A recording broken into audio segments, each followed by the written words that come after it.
Alright! Good morning Pilipinas and good morning world! At sa ating mga kababayang OFW at mga kababayan natin na nandyan sa Pilipinas na walang sawang sumusuporta dito sa ating munting programa, thank you so much at mabuhay po tayong lahat hanggat gusto natin. Well, anyways, tuloy-tuloy lang po tayo sa tagbabalita dito ng mga tamang balita at sagutin ang maling information na ipapakalat ng mga fake news peddlers ng mga anti-Marcos, lalo na doon galing sa mga fentanyl ng mga vlogger baka bayan.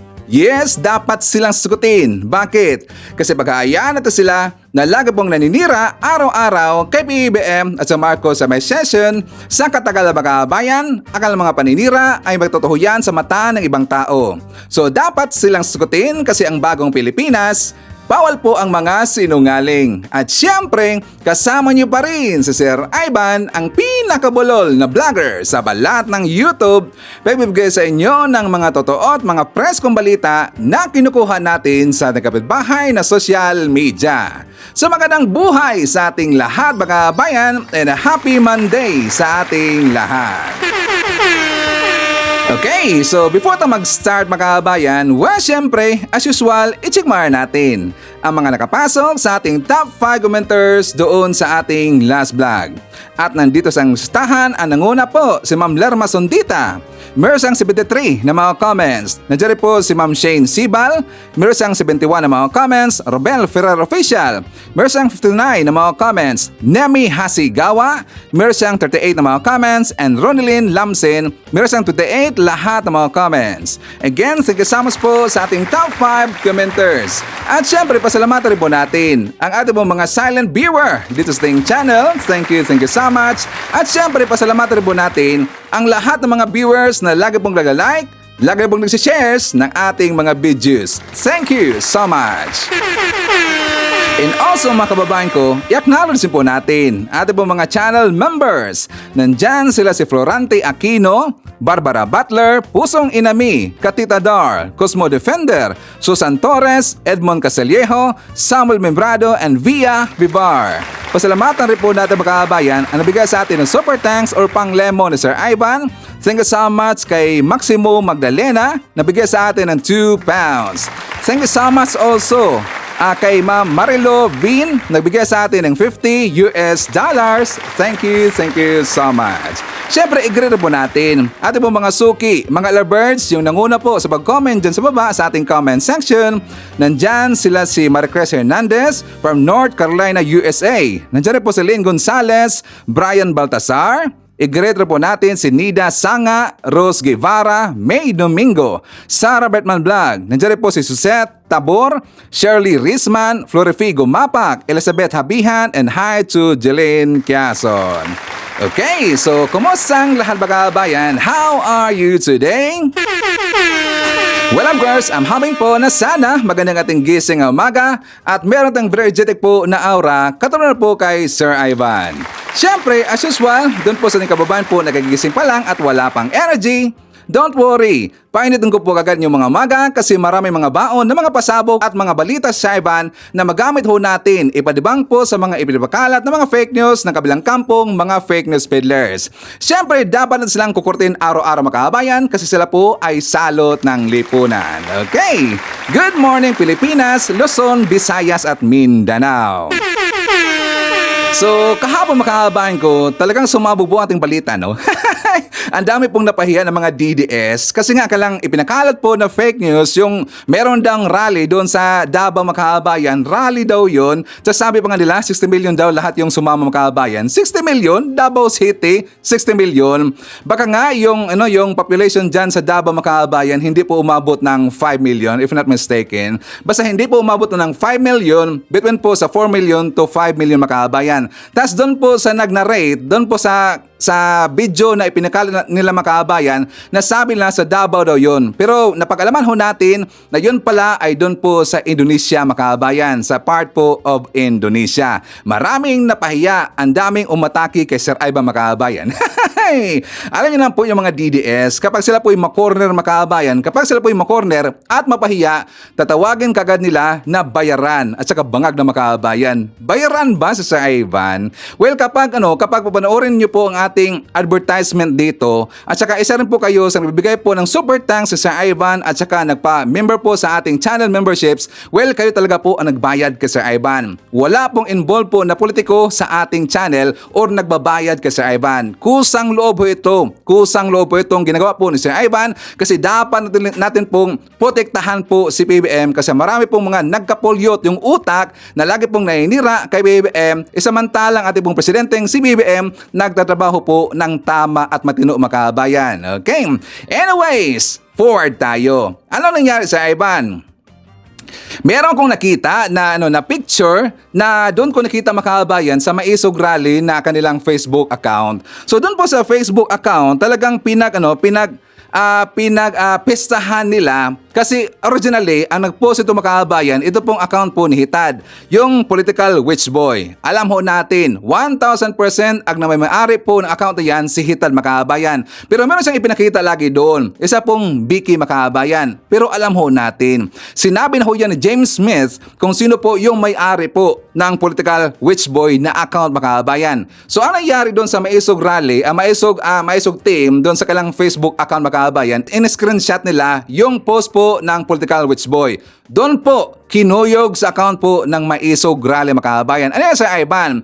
Nakita kasi nila ang office po ni Congressman Sandro Marcos makabayan. Kung napapasun natin po sa picture sa taas, 'di ba nandyan po si PBM, nandiyan po si Congressman Sandro Marcos at saka si Efelisa. So nagtanong sila, nasaan daw si BP Inday makabayan? Nasaan daw si BP Inday? Gungong talaga magtanong pa, bakit mama ba? Mama ba ni Kong Sandro Marcos si BP Inday? Diba? Napakasimple lang po na argumento makabayan. Simple lang po, simpleng tanong, simpleng sagot. Hindi po mama ni Kong Sandro Marcos, ito pong si Inday Sara makabayan. Hindi po. At saka meron tayong kasabihan. At alam rin po yan sa mga mahilig po maglaba. Tayong lahat naglalaba po. Ang sabi po nila, diba alam ho natin makabayan, kapag ikaw po'y naglalaba, dapat ihiwalay ho natin yung puti doon po sa decolor makabayan. Dapat ihiwalay ho natin po yung puti sa mga decolor. Kasi kapag isama ho natin yan sa paglaba, magkakakulay po yung puti makabayan. So mahirap na. Yung decolor na yon, yung wala dyan sa picture, polluted kasi yon. Kapag isama dyan sa picture na yan, magkakapulit po yung iba makabayan. So yan po ang rason kung bakit hindi isinama ni Congressman Sandro Marcos po yung picture nung isa makabayan. Sakto ba analysis sa Ivan? Ihiwalay dapat, mahirap na eh. Yung isa na yun, ano yun? Parang mabagkakurungkunto yung utok na yun makabayan eh. At saka may problema rin po dito sa sa mental. So may mental health issue, ito pong isa, yung si BP makabayan. Naging BP dahil lang po sa mga Marcos supporter at ng mga loyalist na makabayan. Dahil po yan. Pero lagi lang inigiit, nanalo daw si PBM dahil daw sa DDS. Tanga talaga no. Iilan lang po yung mga DDS. Kung napansin ninyo, sa time po doon sa 2016 po na eleksyon makabayan, kung saan nanalo po itong si Digong, 'di ba? 16 million na po. 16 million na po yung boto lahat ni Digong doon. 16 million, ibig sabihin, mas marami pa doon yung mga loyalista makabayan. Bakit? Ibinoto po ng mga loyalista, ng mga Marcos supporter po, itong si Digong, kasi siya po yung nangako makabayan na si Apo Lakay, kanya pong ipapalibing po sa libingan po ng mga bayani. 'Di ba yun po kanyang promise? Pero wala naman pong utang na loob po ang mga Marcos kay Digong. Even though nakita ho natin at saka ginawa po ni Digong ang kanyang sinabi makabayan na ipinalibing daw niya si Apo Lakay doon po sa libingan ng mga bayani. Well, in fact, ang korte po ang nag-decide doon, hindi po si Digong makabayan. So wala pong utang na loob, wala tayong utang na loob po doon sa mga DDS, sa mga Duterte, ang Marcos supporter at saka yung mga loyalista. Kasi ang nag-decide doon makabayan, ulitin po natin, ang korte naman kasi. Inuto po ng mga Duterte si PBM at saka yung mga loyalista makabayan inuto. Kaya ibinoto po ng mga loyalista at saka ng Marcos supporter ito si Digong kaysa po yung nanalo makabayan. Isipin niyo po, 16 million lang po ang kanyang boto makabayan. Dito na po sa time po ni BBM na siya po yung naging presidente, year 2022, 32 million or 31 million po lahat makabayan. So marami talagang loyalista. Iilan lang po yung mga DDS makabayan, ilan lang po yan. Okay? So wala naman talagang dapat idebate dyan. Kasi mismo po sa sarili nila, alam nila po kung sino talaga yung may maraming boto doon sa panahon po ng dumaan po na eleksyon, yun kay Inday Lustay makabayan. Ngayon, forward tayo. Meron kasi nag-message sa ating makabayan, ating pong solid viewer, kasi sabi niya medyo nakaka-alarma daw. Meron kasing isang babae ba yun? Hindi ko lang sure mga kabayan kung babae ba siya or lalaki. Hindi ko lang talaga sure. Sa totoo lang, honestly, walang biro. Hindi ako sure kung siya ba babae o lalaki. Kasi ang sabi po dito po sa ating solid viewer mga kabayan, sabi niya, "Hello po, lagi akong nanonood ng content nyo. At may gusto lang po akong i-share sa inyo na nakakabahala. Sabi niya, pakicheck po pag may time kayo." Kasi sabi niya makabayan, sabi niya dito, pakicheck mo sir kasi last option daw nila yung people power. At isang general daw sa Davao ang leader nila. Ang pangalan po ng kanyang account makabayan ay Maya para sa Masa. So meron siyang mga revelasyon tungkol doon sa mga ginagawa daw ng ating gobyerno. Tapos ang ginagamit niya lagi po ng mga word makabayan or mga code names, yung hindi usual, yung hindi po ginagamit po ni Hitad makabayan. Like for example, kasi alam ko po, naintindihan ko yung tinatawag dito na yung tinawag niya na hindi butod yun pandak yata ang term niya, pandak. Tapos meron siyang term po na low cost. Ngayon, meron siyang sasabihin, tapos bigla na siya magluluding makabayan at tagal pa niyang maka-follow up po ng kanyang sinasabi. Ang tagal talaga. Kaya sabi ko, wala naman, hindi naman ito nakakatakot. Puro lang panguto po sa kanyang viewers makabayan. Kasi ito daw ang kanyang last option, ipakilala daw nila yung kanila pong amo makabayan. Itong amo na to, ang kanyang ipinagyabang doon na tao, ito daw ang magpababagsak daw kay PBM. Ang last end nila or last stand nila at saka ang kanila pong pambato ngayon, yung sinasabi niya na general daw nandyan po sa Davao makabayan. Ang general nandyan sa Davao, naalala ko, binurjak ko yan ni General Torre. Wala namang kwenta yon, paipal yun makabayan. Yung binanggit niya na general dyan sa Davao, walang kwenta yon. Kahit anong gawin nila, kahit lagi lang sinasabi sa mga viewers ko dito, huwag kayong matakot doon sa lagi po lang sinasabi na sila na po ay mag-people power. Wala naman talaga silang power, wala silang people. Nakikita naman natin yan sa kanilang mga rallies. Diba sa mga series nila na mga rally, nakikita ho natin yan kung ilan lang po sila makabayan. So hindi tayo matatakot at huwag kayong matakot na sila po ay mag-people power. Kasi first and foremost, hindi na po nila kaya pong mag-people power makabayan. Wala na silang people, ang kanilang power, kili-kili power lang po. Paano nila magawa po yung people power? Hindi naman sila sinuportan po ng yellow makabayan. Hindi naman sila sinuportahan po ng Pinklawan at saka ng mga Dilawan. Wala po. Lalo na ang mainstream media. Wala silang suporta. Kaya hindi na po kaya po nilang mag-people power. Kasi kapag gusto pa nilang mag-people power, noon pa makabayan, noon pa ho yan. Diba? Nakulong na nga ngayon itong si Kibuloy. Nag-people power ba? Di ba wala? Kasi hindi lang kaya. Yung nandun sila sa Liwasang Bonifacio, puro lang sila pananakot makabayan. Tumuloy ba sila sa palasyo? Hindi. Sa Liwasang Bonifacio pa nga lang, malapit na sila doon makabayan at saka nagrally sila doon ng ilang araw, 1 week yata yun Nagrally ba sila? Wala. Kasi hindi talaga nila po kaya makabayan, wala silang power. Tas doon sa kanyang vlog, puro lang pansisindak, puro lang pananakot. Tas meron siyang nireveal po na pangalan pero code name makabayan. Ang amo daw nila doon sa Davao City. Ngayon, yung general makabayan. So yung general na yon, ipakita ko sa inyo ito pong interview po ni General Torre doon po kay Hey Darian makabayan. Kasi nabanggit niya dito yung intelligence daw, sabi nila yung intelligence na nilapitan daw ni Kibuloy na kung saan doon daw sumurrender itong si Kibuloy doon sa North Cotabato, isa dang general makabayan at saka isa rin po daw intelligence, yun ang sabi. Well, alam mo natin, yun po ay palusot. Bakit? Di ba sinabi po ng general na yon, yung vlogger makabayan, na doon daw pumunta itong si Kibuloy, nag-surrender pero gusto nilang palabasin dito na nag-surrender po doon sa ISAF. Tsaka sabi na, pinuslit daw nila, ibinalik daw nila si Kibuloy doon sa compound po ng KOGC mga kababayan, pinuslit nila doon sa loob para doon daw mag-formal na mag-surrender ito pong si Kibuloy mga kababayan. Pero bakit nila ginawa yan? Kasi para iwas pusoy sila dito. Kasi kitang-kita ho natin, first pa lang po sa pag-raid ng ating kapulisan doon po sa pag-serve po ng warrant mga kababayan at saka para po arestuhin ito pong si Kibuloy, 'di ba itinago nila? Klaro naman talaga, itinago po. At alam na alam talaga yan ni Torion mga kababayan. Alam na alam ho yan. Bakit nila sinabi yon? At saka gusto lang palabasin dito na wala daw si Kibuloy dyan sa loob. Siya ipinuslit lang po. That is September 8 yata ang binanggit niya na name or date. September 8, pinuslit na sa loob. At saka doon na po sumuko itong si Kibuloy mga kababayan. Kasi iwas pusoy, iwas po makasuhan, ito pong si Torion mga kababayan. So ipakita ko muna sa inyo ito pong interview po ni Torre kasi dito binuljak niya itong kanilang amo daw, general ang kanilang pambato ngayon na tumulong daw kay Kibuloy mga kababayan, tumulong kay Kibuloy. For more details, let's watch this. Kung sabing sumurrender sa iba, hindi ang unang contact niya talaga. Kaya ang nangyari lang, the role of the other government agencies involved in that is prisoner transport. He's a prisoner already sa Bible school pa lang. Kaya dinala na lang siya from his place of apprehension to his ultimate place of detention, which is Camp Crame doon sa may custodial center. In-assist na lang kami ng other government forces. Unfortunately, siyempre, ang abogado niya, gagawin talagang spin yun na sabihin na he was not captured but he surrendered.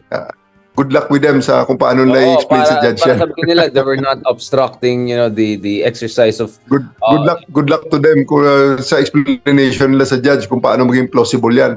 Tapos may isa pang uhuging epal na retired intelligence officer daw. Pero ang totoo, kilala ko yun eh. Kung talaga yun, epal-epal yun, akala siguro magaling siya. Gumawa ng kwento na sa kanya nag-surrender si Kibuloy sa North Cotabato at pumasok na lang sa OJC yung pala may para North sumurrender. Cotabato. Oo. Diba? Ano yun? Saan galing General? Anong drama yun? Anong charot yun? Anong marites? Yun ang sabi ni Secretary Abalos na kwentong kutsero. Talagang sabi niya, kwentong kutsero yan. Kasi nga, yung epal na yun, feeling niya, magaling siya. Retired yun, intelligence officer kuno. Wala rin naman ang napatunguhan ng karir niya. Kaya ngayon, naging asset na lang siya from intelligence officer to intelligence asset. He wants to make himself relevant kasi mukhang tatakbo na naman sa politika yung loko na yun. Kaya, he made a story na talagang very damaging yun That's very damaging to other agencies kung hindi explain. Exactly. Kasi ang sinasabi niya, sumurrender sa North Cotabato. Pagkatapos, dinala niya papunta sa hangar ng KOJC to surrender through the old airport. For him to do that, first and foremost, he has to pass through a gate, either one of the gates. Kasi may two gates na pwedeng gamitin doon. Ang isang gate doon is controlled by the CAAP and the other one is controlled by the Air Force. So saan siya dumaan? Na illegal lang kanyang ginagawa because harboring criminal yun eh. So may in-imply siya na compromising itong services or tumulong? Napakalabo nun. No? Halimbawa, saka sabihin natin, sige, may iba pa siyang daanan na hindi natin alam kung saan siya dumaan, basta nakapasok siya sa airport premises. For him to do that, to move from the old airport to the hangar of Kibuloy, he has to cross the runway. How can you cross a runway? Or you use the service road undetected. Ang loob ng airport, pag mag-cross ka sa runway, siyempre, concern ka ng tower kung mabangga ka ng aeroplano. Kung dadaan ka naman doon sa may service road, concern ka naman ng ground control. Kasi ang ground control, nakikita niya lahat yan. Yung paglanding ng aeroplano kasi, tinatransfer sa ground control yan para ma-synchronize yung aeroplano sa ground, yung mga ladder, yung mga baggage handler, yung mga fire truck, yung mga bus, kung may mga bus gates na ginagamit. Alam ko yan kasi Air Marshal ako. Mission Impossible. Tom Cruise ba si Kuya ngayon? Tom Cruise na. Hindi, self-proclaimed Tom Cruise. Kaya alam ko kung paano tumatakbo ang mga elemento dyan sa airport dynamics kasi nag-air marshal ako kaya meron na kaming seminar dyan sa STP 123 basic na requirement ng ICAO, yung International Civil Aviation Organization. So, seminar namin yan noon year 2003. Kaya napaka-imposible ng kwento na yun. Kaya house show, sabagay house show naman yung source ng kwento, alam ko yun. So General, you were the perfect enemy kasi may engineering background ka, may aviation na training ka. Medyo alam mo na, marami ka rin mga kilala dyan na may marites. Okay, so yan nga mga didishets. Yung yung pambaton niya ngayon na retired general at saka naging intelligence officer na po ngayon saka vlogger, wala namang kwenta yun. Ano bang power nun? Kasi alam niyo po, kapag mapatunayan kasi yan at saka ma-justify ho yan ng mga investigator ng CIDG, PNP, ng NBI or ng militaryo makahabayan ng legal team po nila na meron talagang nangyari dito na obstruction of justice at saka alam talaga nila po kung saan itong si Kibuloy at saka meron silang role dito kung bakit matagal pong nakita itong si Kibuloy kasi nga meron silang role dito na kung saan itinago nila itong si Kibuloy makabayan. At kapag yan po ay mapatunayan, makakasuhan sila lahat makabayan. Makakasuhan dito itong si Torion, itong si Tolentino, sila si Eleanor Carduna, ang kanilang mga head dyan na mga executive pastors, yung mga vlogger nila, lahat makabayan, makakasuhan ho yan lahat. At lalong-lalo na ngayon makabayan ko na nagpalabas na po ng statement ang PNP na kakasuhan na po nila yung mga taong tumulong at saka itinago itong si Kibuloy makabayan. Let's watch this. Magsasampa ng kasong obstruction of justice ang Philippine National Police laban sa lahat ng tumulong para makapagtago si Pastor Apollo Kibuloy. Ayon kay PNP Chief General Romel Francisco Barbil, umusad na ang investigasyon sa pangunguna ng Criminal Investigation and Detection Group para matukoy kung sino-sino ang mga umalalay kay Kibuloy. Kumbinsido ang PNP na hindi makapagtatago ng matagal ang pastor kung walang tumulong sa kanya. Kabilang ang mga abogado na sadyang iniligaw ang otoridad sa tunay na kinaroroonan ng pastor. Ngayon makahabayan ko, forward tayo. Kasi nga, di ba meron pong inilabas po na statement, ito pong si Tolentino, si Mark Tolentino, yung legal team po or abogado po ni Kibuloy makahabayan, na ito daw si Kibuloy, malulungkot daw siya kapag ilipat na daw doon sa Pasig City Jail yung kanyang mga kasama makahabayan. Kapag ilipat na daw doon sa Pasig City Jail, malulungkot daw itong si Kibuloy kasi wala daw music, wala rin po daw social media makahabayan, kaya malulungkot itong si Kibuloy. Yan po ang kanyang rason makahabayan. Ang rason niya para daw hindi ilipat yung kanyang kapwa akusado. Yun sila si Canada, si Jacqueline Roy, saka marami pang iba. Yun ang palusot ni Tolentino. Kaya di ba sila po ay nag-file ng motion at saka nag-request sila sa kapulisan na hindi daw ilipat ang mga kasama ni Kibuloy doon po sa City Jail makahabayan. Pero yan po ay natuloy.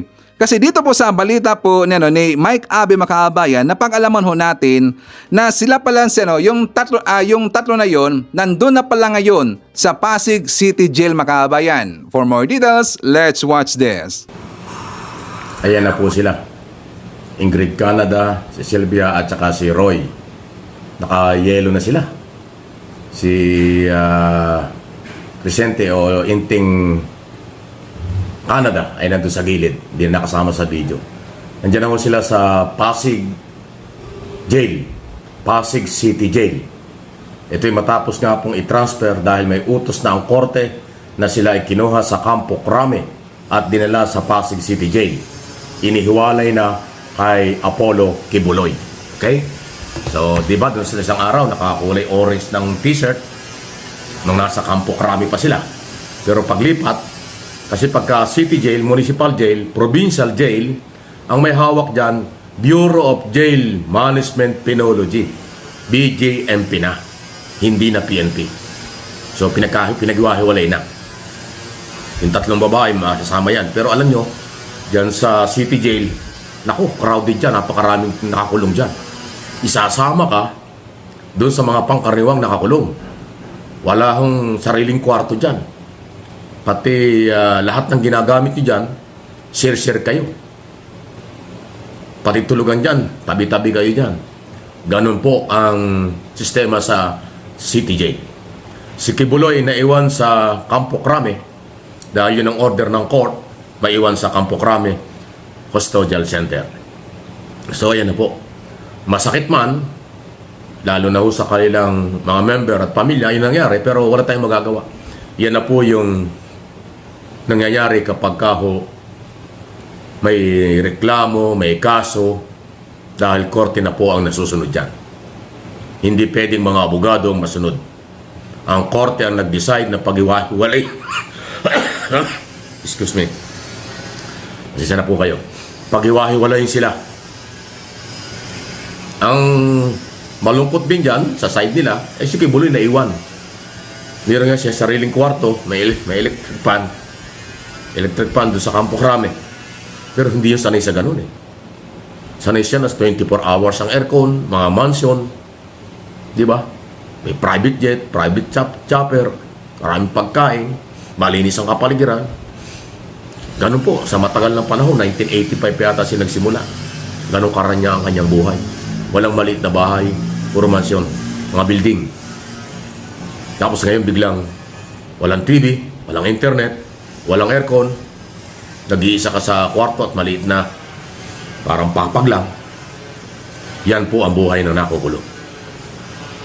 Akusado pa lang, ganyan na po ang buhay ng nakukulong. Kaya maging aral ito, excuse me po, sa lahat. Kayo ingat po kayo para hindi magkaso. Dahil pag nagkakaso at nakulong, ganyan ang mangyayari. Walang bayaman. Pantay-pantay. Yan ang nangyari. Malungkot man sa kailang kampo yan, pero wala ko sila magagawa. Although may mga petisyon ng mga abogado na house arrest o hospital arrest, pero subject pa yan for subject for approval ng korte. Pero mag-o-oppose, tututol ang prosecutor dito at yung mga complainant ng kaso. Yan ho ang isa sa mga magiging problema nila kung nag-surrender before, from day one nag-surrender, madaling mag-request ng house arrest o hospital arrest. Pero kung naging pugante, pinahirapan ng mga otoridad, pinahirapan din ng korte, huwag nating kalimutan, court order ang ginamit ng mga otoridad para siya mahuli. Nahuli siya. Sumurrender na lang, nasukol na. Yun naman ang issue doon.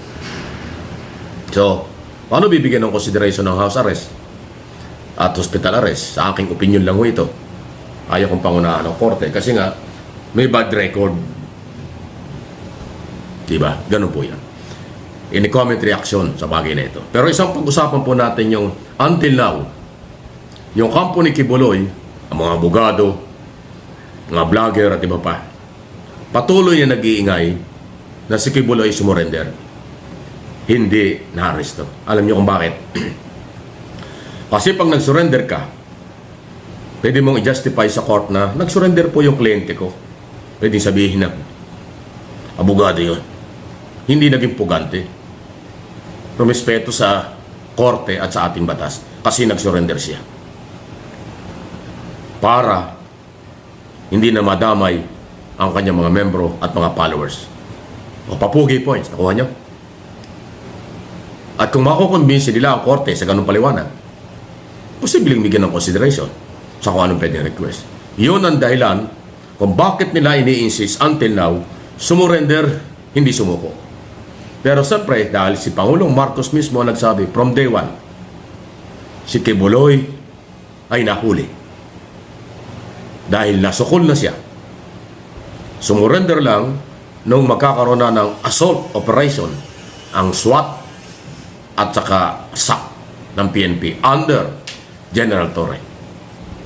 Kaya ang panindigan ng prosecutor, ng PNP, ng mga abogado, ang pangunahing akusadong si Kibuloy ay arrested, hindi sumurrender. So nakuha niyo kung anong punto ng debate sa magkabilang panig. Kaya yun po ang rason mga kabayan kung bakit ipinasok po ng kampo ni Kibuloy yung vlogger po na retired general at saka ngayon intelligence officer mga kabayan, pero asset na lang daw. Kaya pinasok yun at saka meron siyang sinabi po sa kanyang vlog mga kabayan na doon daw nag-surrender itong si Kibuloy para hindi sila makasuhan mga kabayan. Nagpalusot kasi dito sila sa Torreon. Pero yan po ay under investigation na ng CIDG mga kabayan. Sana silang lahat makasuhan yan. Sila vlogger po, sila ang Banateros, yung vlogger po ng iba makabayan na grupo, yung Bistaquero, sila si Brothers Travelers, 'di ba si Brothers Travelers? Nakita ko doon talagang hinaharang-harangan niya makabayan. Yung first pa lang po na paglusob po ng ating kapulisan, kitang-kita ko sa vlog po ni Travelers makabayan, talagang hinarang-harangan nila eh. Lalo na sila po si Eleanor Cardona makabayan at saka ang kanyang mga followers. Sana maraming makasuhan makabayan o silang lahat makasuhan yon. Okay, so mamaya pag-uusapan natin kasi meron pong forward sa atin po na information ating pong viewers makabayan, solid viewers, na meron na palang merong grupo na nakipagsanib persa ngayon ng Maisog makabayan, ng Maisog team. Kung sino sila, pag-usapan natin yan mamaya. But before that, i-shoutout natin, nandyan po si Jelen Quezon, Peaceful si Turtle, Rose Ann Pagatpatan, nandyan po si Emmy Mapalad, Rose Gagonzaga, nandyan po si Alice Farm, Ramona Agustin, Ralis Carlinga, hi to Ronelyn Lamsen from New Zealand, hi daw kay Elmer and Ronnie Castellano, also to Maclinan staff in Wellington. Nandiyan rin po kasama natin si Antonio Payos, Cristina Ucab, Julia De Vera, Rowena Iglesia, Flaviana Abila, Hambim Basa, nandiyan rin po si Marcelio Rubio, Rufrans King TV, Cristina Santiago, ishata rin po natin sila Arnie Alzuna, Nonoy Florin Hills, Victor Robin, and hi to Boboy Elmido Costin sa Dogyo. Mga kabahan ko, before natin pag-usapan po yung grupong sinasabi ko, ipakita ko muna sa inyo po ang balita ng gobyerno at saka kay PBM. For more details, let's watch this. Nagsimula ang linggo ni Pangulong Ferdinand R. Marcos Jr. sa kanyang pagdalo sa Philippine Strategic Trade Management Summit 2024. Isa itong pagtitipon ng mga senior-level government leader mula sa strategic trade agencies sa buong mundo para talakayin ang mga usapin pagdating sa strategic trade management. Nanguna rin ang Pangulo sa isang sectoral meeting kaugnay ng digitalization kung saan binigyang diin niya ang mabilis na aksyon para mas maisulong pa ang digital connectivity sa iba't ibang lugar sa bansa. Martes, dumalo ang Pangulo sa ceremonial turnover ng nasa 129 na ambulansya para sa iba't ibang LGUs sa bansa na magbibigay daan para sa access ng publiko sa agarang aksyon sakaling kailanganin nila ng atensyong medikal. Dito binigyang diin din ang punong ehekutibo na wala na ang palakasan system sa administrasyon at lahat ay sisikapin na makatatanggap ng ganitong klase ng tulong. Nakiisa rin ang Pangulo sa paggunita ng Childhood Cancer Awareness Month sa Philippine Children's Medical Center na naglalayong maitaas ang kamalayan ng marami ukol sa childhood cancer. Namahagi ang Pangulo ng 150 million pesos na tulong sa PCMC para matugunan pa nito ang pangangailangan ng mga batang lumalaban sa sakit na cancer. Nanguna rin ang Presidente sa inaugurasyon ng bagong Urgent Care and Ambulatory Service o BUCAS sa Philippine Heart Center na layong makapagbigay ng abot-kayang healthcare sa pamamagitan ng pagbibigay ng medical consultation, laboratory and diagnostic testing, minor surgeries, dental care at iba pa. Miyerkules, nakiisa naman ang Pangulo sa paggunita ng ika-107 birth anniversary ng kanyang ama na si dating Pangulong Ferdinand E. Marcos Sr. sa Ilocos Norte. Sinundan niya ng pamamahagi ng agricultural, fishery at veterinary interventions sa mga magsasaka, mangingisda at livestock raisers na nagkakahalaga ng 157.95 million. 69 na ambulansya rin ang pinangunahang ipamahagi ng Pangulo sa iba't ibang LGUs ng Ilocos Norte.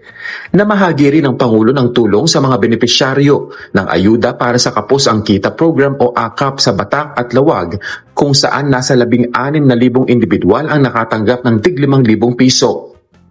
Huwebes, namahagi ang punong ehekutibo ng tulong sa mga naapektuhan ng oil spill sa Bataan noong Hulyo, kung saan nakatanggap ang nasa mahigit 8,000 mangingisda ng 7,500 pesos kada isa. 1,119 agrarian reform beneficiaries naman ang nakatanggap ng Certificate of Condonation o pagkakabura ng kanilang utang sa lupang kanilang sinasaka, habang 287 na benepisyaryo ang nakatanggap ng kanilang Certificate of Land Ownership o CLOA mula sa Pangulo sa tulong ng DAR. Dumalo rin ang Pangulo sa launching at ceremonial turnover ng Asian Development Bank Philippines Country Partnership Strategy o CPS para sa taong 2024 to 2029. Magiging gabay ito ng pamahalaan para sa pagpapatupad ng iba't ibang programa para sa ikauunlad pa ng bansa. Bilang pagkilala sa kanilang husay at galing, nakatanggap ang 6 na Filipino Paralympians na sumabak sa Paris 2024 Paralympic Games ng tig 1 milyong piso mula sa pamahalaan.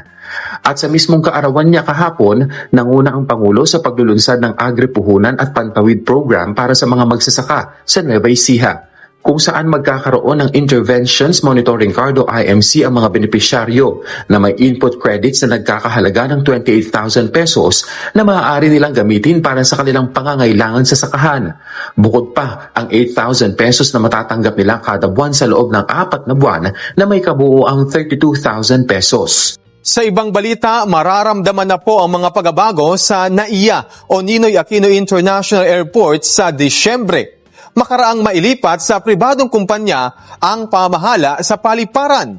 Ang susing ito, ang simbolo ng simula ng malaking pagbabago sa Ninoy Aquino International Airport. Opisyal lang itinurn over ng pamahalaan ang pamahala sa NAIA sa New NAIA Infra Corporation o NNIC na nasa ilalim ng San Miguel Corporation.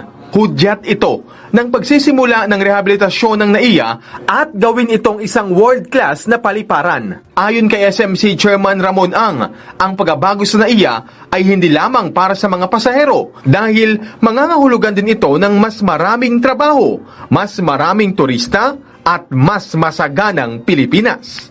Tiniyak ng NNIC na walang shortcut sa gagawin nilang rehabilitasyon sa NAIA at handa nilang harapin ang mga hamon dahil sa mahabang panahon na kailangan sa rehabilitasyon. Ngayong hawak na ng NNIC ang pamahala sa NAIA, tiniyak ng kumpanya na may mararamdaman ng pagbabago ang mga pasahero pagdating ng Disyembre. Nasa higit 140 billion pesos ang inilaang pondo ng NNIC sa rehabilitasyon ng paliparan. 15 taon ang kanilang concession agreement na pwedeng i-extend ng 10 taon.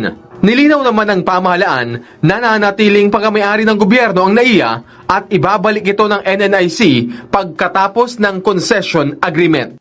Inilunsad sa Lapu-Lapu City, Cebu, ang revitalized police sa barangay Buhay Ingatan, Drogay Ayawan o BIDA program sa pagtutulungan ng DILG o Department of Interior and Local Government, Philippine National Police at mga opisyal ng mga LGU. Sinong mag-aakala na ang dating palaboy at nalulong sa droga na si Roberto Plando Jr. ngayon maayos na ang pananamit at tumayo pa sa entablado sa harap ng libu-libong tao para ibahagi ang kanyang karanasan at pinagdaanan para lang malampasan ang matinding pagsubok sa buhay. Kilala si Roberto sa palayaw na Berta. Aniya, 4 na taon na niyang tinalikuran ang paggamit ng iligal na droga at masaya na siya ngayon sa kanyang buhay. Mabuti naman ang aking kalagayan ngayon at saka naliligayahan ako ng nagsasalita tungkol sa aking kagawasan sa pagtitake ng droga. So, I'm happy. Ay nagpapahayag. Kabilang si Berta sa nasa 8,000 mga uniformed at non-uniformed personnel kasama mga barangay at LGU officials na dumalo sa paglulunsad ng revitalized police sa barangay Buhay Ingatan, Drogay Ayawan o BIDA program sa pangunguna ng DILG at ng PNP na pinasinayaan ni PNP Chief Police General Romel Francisco Marbil. Layunin ng programa na mas mapalakas ang ugnayan ng mga ahensya ng pamahalaan at ng LGU lalo na sa barangay level para sa kampanya laban sa iligal na droga. This is an advocacy campaign on Buhay Ingatan, Drogay Ayawan with revitalized police, emphasizing the role of the PNP and the law enforcement in the campaign against illegal drug. Although, hindi pa rin nawawala yung the whole of nation approach namin, no? Ikinatuwa naman ni Lapu-Lapu City Mayor Jonard Ahong Chan dahil napili ang lungsod bilang venue sa paglulunsad ng programa. Nangako din siya na patuloy ang kooperasyon ng kanilang LGU sa kapulisan, lalo't may bago silang itinalagang hepe sa lungsod para mapanatili ang laban kontra sa kriminalidad at sa mga iligal na aktibidad sa lungsod. Well, we will maintain, the peace and order in our city. As we all know that we are a tourism city, daghang mga turista, mas ganahan sila mainggan yung ari diri kung peaceful ang ato ang lugar. Dumalo rin ang ilan sa mga kongresista sa aktibidad bilang suporta sa programa ng PNP at DILG. Maganda yan na inisyatibo mga kababayan nang ginawa ngayon ng PNP na kung saan magtutulungan na lang. Lahat ng mga constituents, mga nandyan sa mga kabaranggayan mga kababayan, dapat magtutulungan sila at ituturo nila kung sino ba yung gumagamit ng drogas, nagtutulak po ng drogas mga kababayan, ganun, maganda yan. Kasi sa totoo lang, hindi naman talaga kaya po ng ating kapulisan na makita lahat yung mga pasway po sa lipunan mga kababayan. Totoo naman talaga yan, kulang kasi sa bilang ang ating kapulisan. So ito pong ginawa po na inisyatibo ng ating kapulisan, maganda yan. Talagang thumbs up si Sir Ivan dyan. Kasi dapat talaga tayo po magtutulungan mga kababayan. Para po sa ikakaresolba, para po sa magiging peaceful po ating lugar, magtulungan lahat. Kung meron kayong nakita po at saka nalaman na itong tao nito gumagamit na ganun, dapat isumbong kaagad sa ating kapulisan. Okay? So mga kababayan ko, sa ating po mga bagong viewers dito, ipinapakita po ni Sir Ivan ang mga programa po ng ating gobyerno, mga ginagawa po ni PBBM, ang kanyang mga future plans, mga projects, saka yung mga plano niya para po sa ating bansa at para po pa na mapaunlad pa yung ekonomiya natin dyan sa Pilipinas. Gusto kong ipakita naman ganyan ng mga balita para malaman po ng mga DD-sheds ng mga anti-Marcos na meron pong tinatrabaho ang ating Pangulong si PBBM. Meron pong tinatrabaho po ating mga sekretaris ng ating ahensya kasi lagi lang sinasabi mga kababayan na wala daw ginagawa si PBBM at wala daw epekto. Wala dang magandang epekto ang kanyang paumuno sa ating bansa. Kaya dito po sa ating channel, ipinapakita po lahat ni Sir Ivan ang proyekto, mga programa ng ating gobyerno. Okay?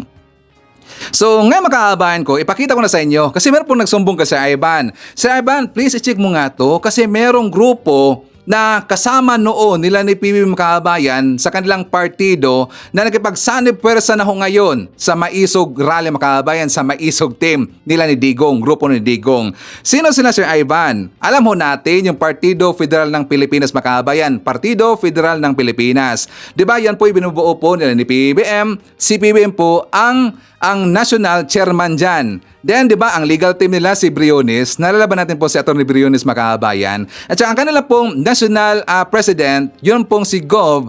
John Tamayo Jr. mga kababayan. Sila po yun. Ngayon, meron kasing bilang lumutang na nandun po, nagkaroon po ng press conference at saka ang mga nag-cover sa kanila mga kababayan, yung mga vlogger po sa Maisog, sila po yung nag-cover doon. Sila pala yung grupo nito na tinanggal noon sa grupo po ng partido mga kababayan kasi meron silang ginawa na hindi maganda dito po sa national president kay Tamayo. Which is yan talaga po'y sumabog na balita noon last December. Nalalaban natin yan. 'Di ba? Nagpaplano po meron nagplano dito na grupo rin po sa Partido Federal ng Pilipinas na humiwalay sila, nagkaroon sila ng sekreto po na meeting mga kababayan at saka plano nilang palitan o talagang pinalitan. Ito pong national president po mga kababayan, si Tamayo Jr. So lahat po ay nagulat. Bakit nga pala nila ginawa yung mga kababayan? Okay? So dito po sa grupo na to, ipakilala ko muna sa inyo. Ang grupo na to, kasi nakinig ako doon sa kanyang speech mga kababayan, yan nakaread na yan.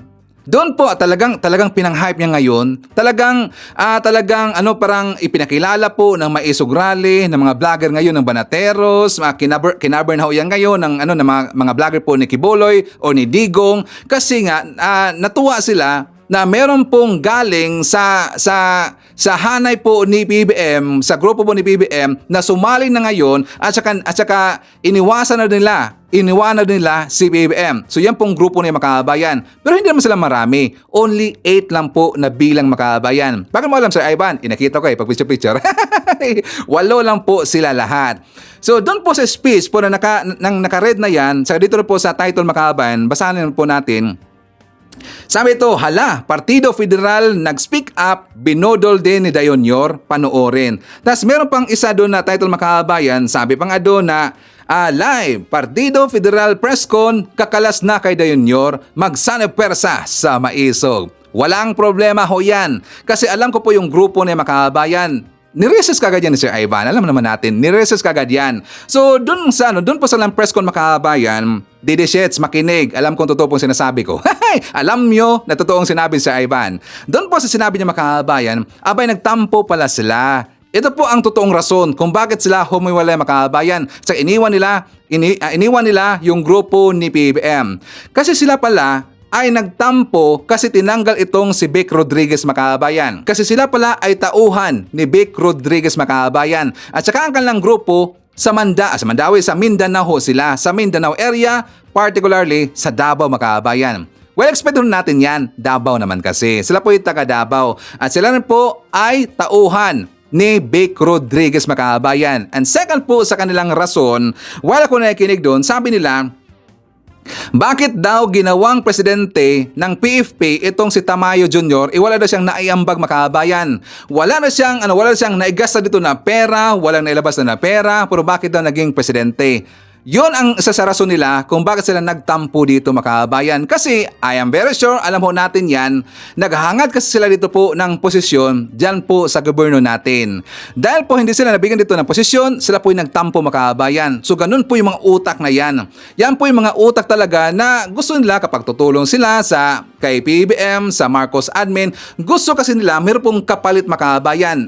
Hindi naman kasi taos puso po ang pagtutulong dito kay PBM. Hindi po. Gusto nila merong kapalit. Yung mga taong ganyan, hindi po talaga mapagkakatiwalaan makabayan. Di ba? Ipakita ko muna sa inyo. Ito pong balita, this is last December makabayan. At dito po ma-explain ni Tamayo kung bakit nag-alisan o talagang tinanggal ho nila sa grupo yung mga grupo na yon. For more details, let's watch this.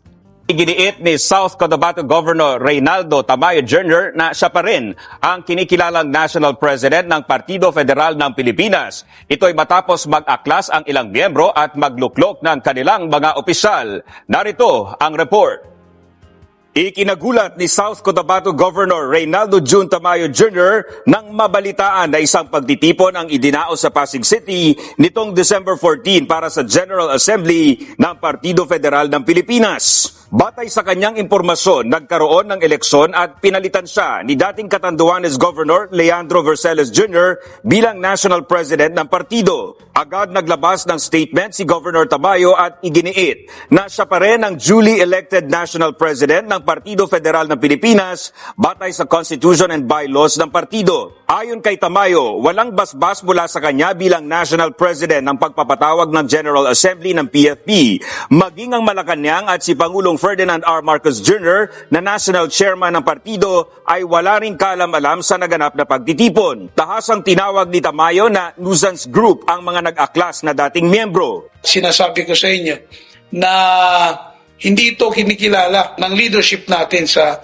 national at sa mga local na mga leaders natin hanggang doon sa level ng mga munisipyo, yung action na ito. At sinasabi ko na it's a nuisance actions na wala tayong dapat ikabahala.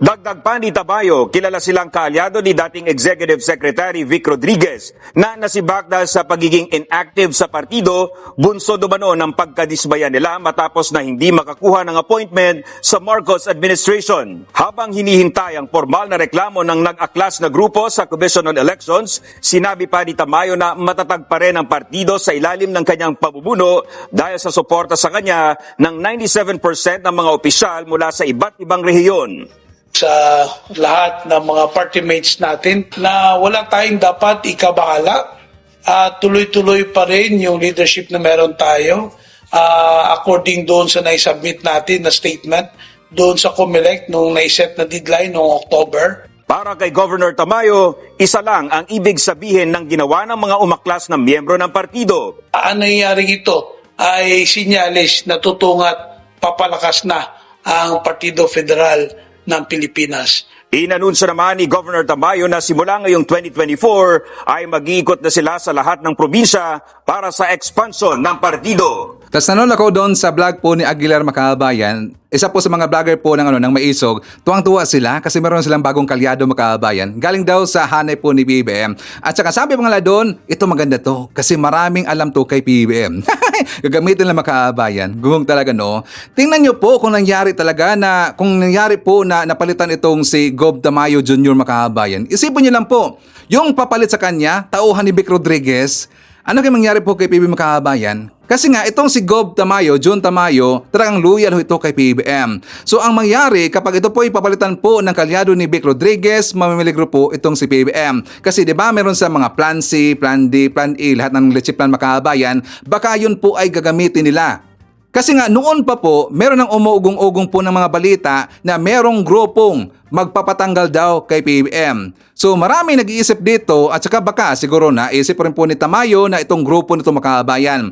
Na pinpoint nila kung sinong grupo na yon. Kaya sila po'y umaklas kagad Makabayan at saka bumuo sila ng kanilang grupo, which is ang tinatawag pa rin po dito, ang tawag pa rin po ng kanilang grupo is PFP pa rin po Makabayan. Pero paano yan no? Ang pangalan po ng partido ni PBBM is Partido Federal ng Pilipinas. Yung isa Makabayan, the same pa rin po. Pwede ba yung ganyan? Na dalawa po yung pangalan Makabayan, tas ang PFP, sino ang founder niyan? Di ba si PBBM? Si PBBM po ang founder niya Makabayan, so hindi yan pwede. Malamang sa malamang, magkakasuhan dito Makabayan. Merong makakasuhan dito kasi bawal talaga yan eh. Dalawang pangalan na, Partido Federal ng Pilipinas, tas ang isa, Partido Federal ng Pilipinas / Maisog. Okay ba yun? Di ba? Okay, so Makabayan ko, after po na nangyari po sila po ay binaklas, tinanggal po sa PFP. Well, maganda po maganda talaga yung nangyari sa PFP. Bakit? Kasi nagkaroon po dito po ng coalition Makabayan, nagkasanang pwersa ang Lakas CMD at saka yung NPC Makabayan.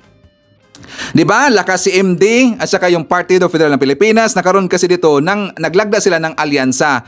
Pati rin po Makabayan, yung sa NPC or Nationalist People's Coalition, nagka-alliance sila. So yan po yung maganda. Talagang malakas pa rin po ang grupo ni PBBM. And aside from that, kahit nagtanggal sila ng 8 or siguro 10 yata yon, mas nadagdagan kasi ng 30 lahat Makabayan. Meron pong bagong miyembro na 30 lahat.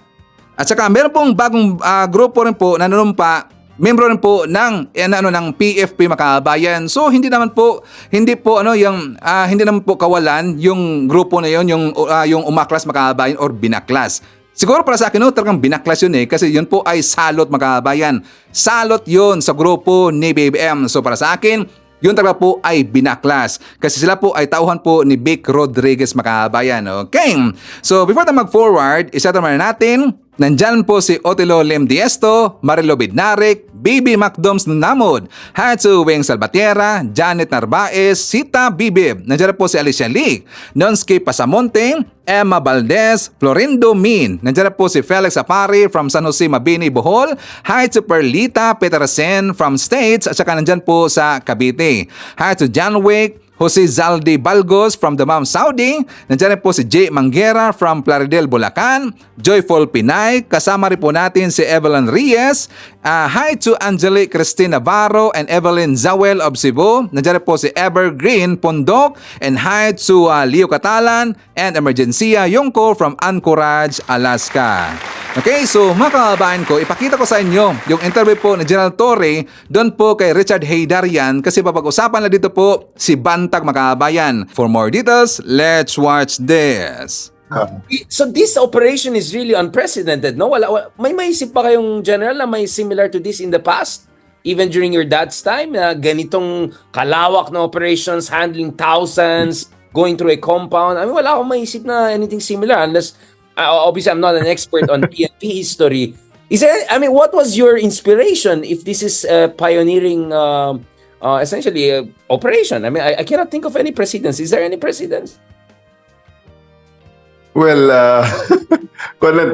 maybe na-blow up lang ito na operation pero there was a time when I was the QCPD director, di ba? May pinasok din akong isang hindi kayang arestuhin ng mga pulis ko. Inakit ko, pader, yun yung umakyat, ako na lang akit, arestuhin natin itong tao. And then also, parang shortly after that, ay may isa akong case din na bakanting lote na pinasok ng mga sindikatong squatter gamit ang mga security guards na hindi rin actionan ng mga SWAT dahil kung ano-ano mga sinasabi. Adi, ako umaksyon, pinag-aresto ko lahat ng mga security guards na yon. Because it's really, basically, parang dare, you have to dare. Kasi, yun na nga ang isang, hindi ko rin masisisi ang mga kapulisan ko na marami ang nag-aalinlangan dahil nga napaka-vulnerable ng situation ng mga pulis sa disciplinary cases. Konting kibot lang kahit na ikaw ay inintriga lang, pwede kang makasuhan and eventually kung ikaw man ay ma-exonerate, ang pagdadaanan mo ay butas pa rin ng karayom, gastos mong sarili yon, buntot mo hila mo. Kaya maraming mga pulis, you have to pay for your own lawyer. kaya maraming pulis na nagiging ang principle na lang sa buhay ay non-interference.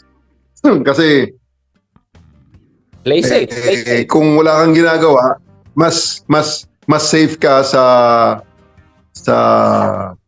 from the repercussion of the aggrieved party na kasi nga sa totoo lang, the police is never and should never be neutral.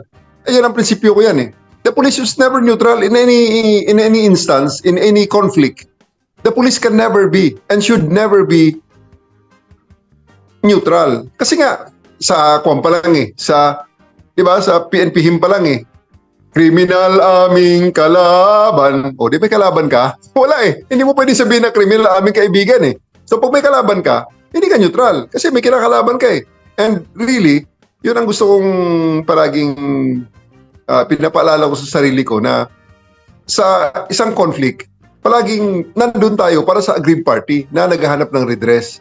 To some extent, wala tayong kinikilingan, wala tayong pinoproteksyonan talaga ng mga interest dyan. At susunod sa rules dapat, rules. Dapat, at the get-go, on the fly, ma-assess mo na kagad ang situation kung sino ba dito ang dapat na kampihan mo, sino ba dapat ang proteksyonan mo, at sino dapat ang neutralize mo. So, in this case naman, ay napakaliwanag naman. May warrant of arrest, at may dahil may nagrereklamo at may ruling na ang judge, so bakit ko naman kakampihan si Kibuloy? Isa lang ang bottom line dito, sumurrender ka. So, with that, ang iniisip ko, isi-serve ko ang warrant na to, dahil pag hindi pa ito na-serve ang warrant na to, pag hindi ko ma-serve to, sino pa ang mag-serve? At hindi ko naman sinasabi na akong pinakamagaling, pero it was done on June 10, hindi na-serve with so many people. Sa akin naman, parang ang hirap naman yata tanggapin. General, na-water cannon daw? Oh yeah, they did that on June 10. Pero, please, I mean, this is crazy. Yeah, they did. At they have the temerity to show it in the Senate. They showed it themselves. Grabe, no? And then tinanong ni Bato, sabi ni attorney nila, we did that in self-defense. Kasi naman. Mga civil resistance. Parang ibang libro talaga ginagamit nila kasi. Medyo ibang constitutional school yung napunta yung mga kaibigan natin dyan. Tsaka mahilig sila mag-usap. Human rights and due process ngayon, yung mga kaibigan natin dyan sa Davao. Hindi ko narinig yan masyado. Kaya nga sinasabi ko, ito, on the second day, they already wore newly printed shirts na nagsasabi, Justice for Apollo Kibuloy. Sabi ko naman sa kanila, gusto niyo pala hustisya. Bakit ayaw niyong sumurrender sa korte? Aling hustisya ba? Saan nyo ba hinahanap ang hustisya? Sa kalsada? Hindi naman pwedeng ganyan. Kasi kung hinapin nyo ang hustisya sa kalsada, magkakaletse-letse talaga tayo. Ang justice can only be dispensed by the court. And you should, first and foremost, submit to the court to avail of that dispensation of justice. So, wala General, I disagree with you. Sabi nila, sila daw ang biktima ng witch hunt. Tuta daw kayo ng Amerika, ang ginagawa nyo is in behalf of the FBI. Ang kawawa naman si Kibuloy, he's a victim of this witch hunt. Ano bang masabi niyo dyan, General? Wala akong dinadalang warrant ng US. So, alam namin na may warrants sa US, but that's the least of our worries. Ang warrant na dala-dala ko, issued by the Pasig Court. At saka yung sorpresa sila doon sa na-surpresa sila doon. Akala nila hindi ko alam yung warrant na lumabas ng August 8. Kasi nasa June 10, wala pa yon. August 8 is a warrant for violation of 5 Section 5B of RA 7610. Ano yun? Minor. Yun ang warrant niya. Ay, hindi. Kaya nung ginigrill ako sa Senate na you don't make insinuations on this guy. Sabi ko, hindi naman ako nag-insinuate eh. Ang nag-conclude nito na merong probable cause is ang judge, kaya nga nag-issue ng warrant eh. So, Gaslighting. there's no insinuation whatsoever. I'm just reading the exact passage of the law na naging basihan ng pag-issue ng warrant of arrest. So, yun. That's why I'm very confident na talagang what we're doing is based on our laws. Yeah, law is on your side. Papunta tayo sa last part. I want you to rest and ubusin yung burger from Philippines. Ay, sorry. Hindi ko dapat sinabi yung airlines na. Mamaya. It's 12:30. It's like, alam mo na, we're not at our best. Mga ganun. Kunyari, walang palusot lang. General, last part. I know this is, I probably have to talk to the PNP spokeswoman on this issue and all, and don't worry, I'll reach out. But to the degree that you can share your opinion, kasi naalala ko last time nag-usap tayo, sabi mo, you're under a lot of pressure. But ngayon, siyempre, nag-1-2 punches. Si Alice Go, Quiboloy, but, there's still Bantag. From my part of the world, Cordillera region, there's still Teves. And of course, some are even wondering if ICC eventually comes in. And of course, si Senator Bato de Rosa has a lot to say about that. To the degree that you can talk as a director in Davao, I know this is a national issue. Ano masasabi mo sa mga kababayan natin na bilib sa'yo, daming naka 400 comments sa saludo sa'yo. Parang, sabi ko, hindi po siya si PNP chief or hindi yet. Right? So, hinahinay lang sa mga tanong nyo. But to the degree that you can answer this question from all of these people na sobrang bilib sa inyo, General, knock on wood, what can you say about justice? I mean, the arc of history will bend towards justice. May reassurance pa kayo dyan o ano lang? Tuloy-tuloy lang itong pardagulan na to, marathon na to. Ano yun? Paulit ang question? Yung, ano yun? About justice? Sinabi para sabi ko baka hindi makasagot to si General eh. I was just saying, ano yun? People be optimistic na sunod na rin sila Bantag, Teves, yung mga ibang fugitives. As simple as that. That's really my question. Huwag mo na nang pansinin yung sinabi ko. Depende sa kung anong orders. Pero at the end of the day, part ng trabaho ng PNP talagang manhunt eh. At it will be a grave dereliction of our duties if we don't heed the order of the courts. Kasi wala na, mag-breakdown na tayo ng justice system natin pag hindi natin sinunod ang utos ng korte na iset aside natin for whatever reason yung mga warrants of arrest. Kasi ang warrants of arrest kasi ang sinasabi niyan, there's a judge saying na I found that probable cause to charge Mr. Ganito, so you have to bring him to me. Yun ang dyan. And ang dapat dyan, we all have to, sa security forces, especially sa law enforcement, we have to implement that. We have to heed that. At saka sa mga affected na mga tao, dapat they should voluntarily surrender na lang and have their day in court. Kasi they will also be given the free, a fair trial naman eh. Yun naman ang assurance ng ating courts naman eh. So, otherwise, there will be a total breakdown in our society. Ang isang challenge lang na nakita ko ngayon is that medyo, education system ng Pilipinas, mukhang kailangan talaga nating medyo, or maybe nakita ko na propaganda. Like for example, kanina, arraignment. Sige lang. Arraignment kanina. So, ipinost ngayon ng abogado na Kibuloy pleads not guilty. Eto na naman. Pagka-post, mura na naman katore. Oh, ayan, not guilty. Anong sinasabi niya? Oh, yeah. Na may kasalanan siya po. Oh my God. Yeah. Oh my diba? God. So, i-explain mo na naman na, i-explain mo na naman na lahat ng tao, pag binasahan ng sakdal, automatic yan na not guilty yan. Almost 99% not guilty. And if they don't enter a plea of any plea, the government will automatically enter a plea of not guilty for them so that there will be trial. Kasi pag Plea na sila ng guilty, wala ng trial. Which is okay naman. In some instances, meron ganyan. Plea bargaining na lang. Pero, i-negotiate mo na lang. yun nga. Oo. May Si Senator Raffy Tulfo, di ba? Sabi niya, dapat magkakaroon ng basic legal education ng mga kabataan pa lang, no? Para hindi umaasa na lang sa mga abogado or mga bolero ng mga kunyari abogado. Dyan. Basics lang yan eh. Pleading not guilty doesn't mean you're innocent. As simple as... Totoo. So, it's really very disheartening. Kasi, yun nga, yung mga anak ko, in all this, ang nakaka-apekto talaga sa akin, yung mga harassment na ginawa sa anak at asawa ko Talagang ang social media pages nila, social media accounts nila. Talaga namang tinatadtad Very foul naman yun. Foul naman talaga yun. Foul talaga niya. Talagang walang ya. But speaking of foul, di ba, sorry, hindi ako nagtatanong. Madami nagtatanong dito. Sampalin ka daw nung mayor na isa. Yung mayor daw na isa. Sasampalin ka daw, General. Ano nangyari doon? Tapos, pinagtawanan mo lang siya? Sige lang, tignan natin. Ginanon mo pa siya? Yung mga sigas. Sinagot na natin before yun. And nagkita naman actually doon sa hearing. Akala ko, lalapitan ako nag-isip din ako actually lapitan siya and makipagkamay. Kaya lang, sabi ko parang baka will steer. Medyo, kumbaga, tumining na yung hornet's nest. Huwag na nating steer pa. Kaya na lang natin.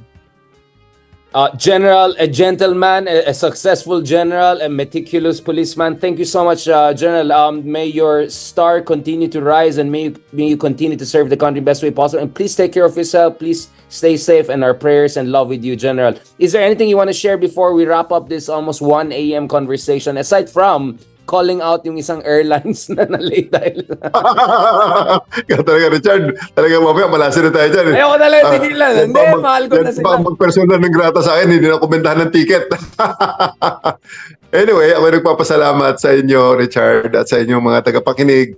At sana patuloy niyong help us in educating our countrymen also sa mga issues na ito so that mas ang mga aso ko nandun. Nag-iingat. Anyway, thank you very much for the time that you've given me to explain all these issues. And I do hope to have similar talks with you in the future on other issues. Yes, hopefully in person next time. No, General, hopefully in person next time, either dun sa TV show ko or in my other studio podcast para kasama din natin makulit na iba sila. Secretary Llamas, marami pa dapat natin kasama. Masaya to. And we hope to catch up also soon again. General, magpahinga po kayo. Enjoy niyo yung natira pa sa burger niyo at humingi kayo ng extra dyan dahil sa late flight na yan. Pero mahal naman yung Philippine Airlines, just to be clear. Wala na akong problema. Thank you. God Thank you, Richard. Salamat. po. Feeling ko nito makahaba, magiging PNP chief itong si General Torre. Feeling ko lang. Agree pa tayo makabayan. Ito pong si Torre magiging PNP chief in the future. At saka feeling ko rin po na ang next dito na target or next na operasyong gagawin dito ni Torre makabayan, malamang sa malamang ito pong si Bantag. Siya po yung next. Kasi dito po kay Roque makabayan, malamang mayroong ibang grupo ang maghanap dito kay Roque. Malamang sa malamang, itong si Bantag ang next po na subject ni General Torre makabayan. Okay, so nandiyan po kasama natin si Pastora Cesar, i-shoutout po natin si Evelyn Garcia, Rosalie Descalzote, nandiyan po si Ashin, Roy Tandok from California, USA, and hi to Jemson, Jem, Jeriel, and Regine of Mandawi, Cebu. Greetings from Rodolfo Randarabor of Tansa, Cavite.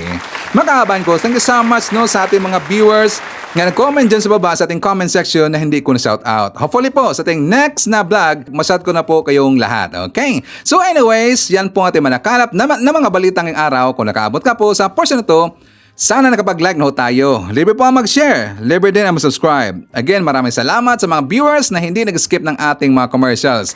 Thank you so much. At before natin tatapusin ating programa ngayong araw, sana sabayan nyo si Sir Ivan para sa ating live messaging prayer. Makapangyarihang Diyos, maraming salamat po sa biyaya ng aming pagpapagal. Naway manatili kaming tapat sa aming mga hanap buhay. Sapagkat alam naming galit ka sa madayang timbangan. Huwag mo pong pahintulutan na dahil sa kagipitan, matukso kaming tumaliwas sa inyong kalooban. Sa pangalan natin Panginoong Jesucristo, Amen. So maraming salamat mga kababayan, and I hope to see you again on my next video.